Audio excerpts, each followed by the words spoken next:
Baik, bismillahirrahmanirrahim. Assalamualaikum warahmatullahi wabarakatuh. Sampurasun.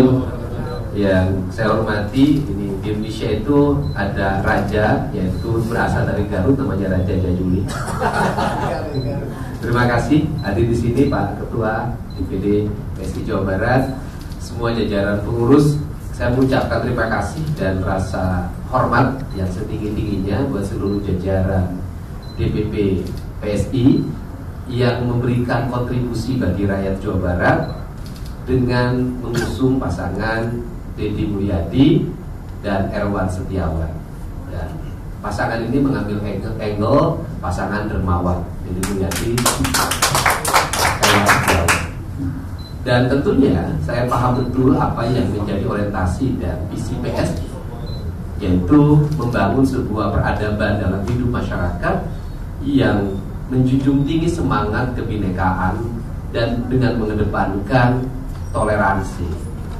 Toleransi isinya adalah menghormati orang dari sisi hak terhadap agama, menghormati orang dari sisi hak untuk berbicara, berserikat, berkumpul, dan yang tidak lebih penting dan yang paling esensi adalah menghormati orang untuk mendapat hak hidup damai dan sejahtera.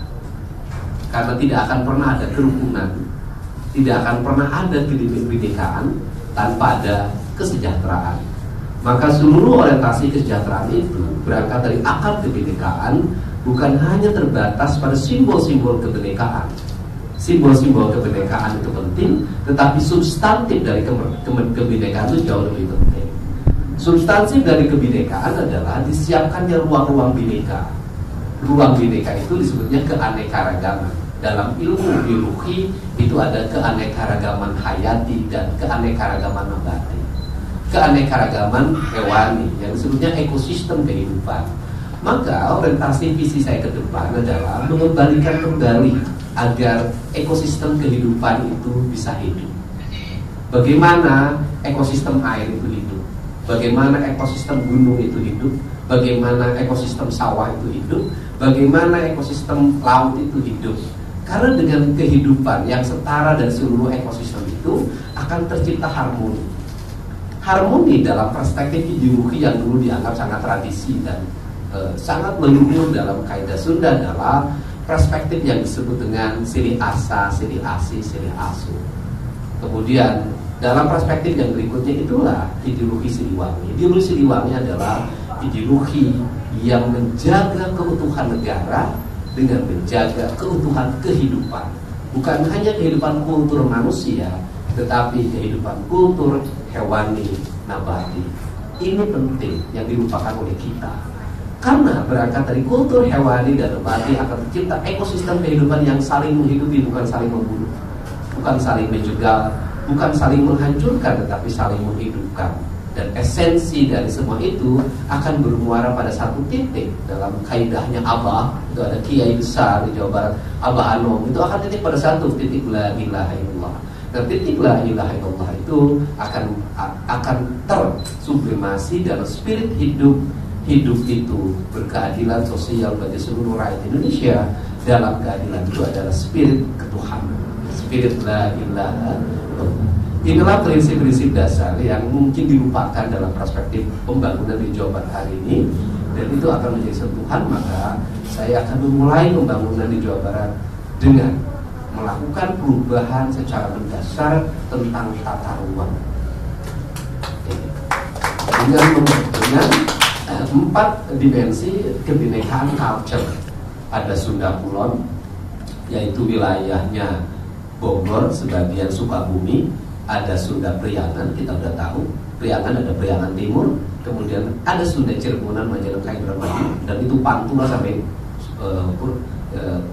Karawang Utara, dan ada Sunda Betawi. Dalam karakter ini mungkin dalam 3 tahun ke depan nanti akan terlihat bagaimana karakter wilayah bangunan segala macam di sebuah wilayah. Ada Kulon begini cirinya, Priangan begini cirinya, kemudian Cirebon begini cirinya, kemudian nanti Betawi begini cirinya. Dengan saya tidak akan menjadi gubernurnya kota, saya akan menjadi gubernur Jawa Barat, dan nanti kantor gubernur tidak akan hanya di Gedung Sate.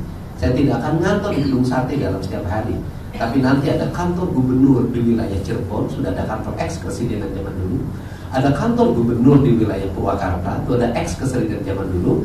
Ada kantor gubernur di wilayah Bogor, itu ada ex-presiden zaman dulu. Dan ada kantor gubernur di wilayah Priangan Timur, yaitu ex-Garut. Dari situlah lahirlah pemimpin yang hadir di tengah-tengah masyarakat, tidak berada pada titik pusat pemerintahan, tetapi berada pada titik pusat kebutuhan publik.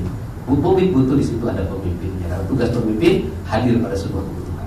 Itu saja pengantar dari saya. Semoga surat dukungan yang akan disampaikan besok ke Komisi Pemilihan Umum pada jam 2 siang, karena karnaval budaya jam 4, itu akan menjadi pengantar bagi kembalinya marwah ruhnya Tatar Jawa Barat. Terima kasih. Allahumma fiqh wa metorik. Assalamualaikum warahmatullahi wabarakatuh. Di antara banyak sumber informasi, kami layak dipercaya. Karena kami menggali lebih dalam, berpihak pada kebenaran,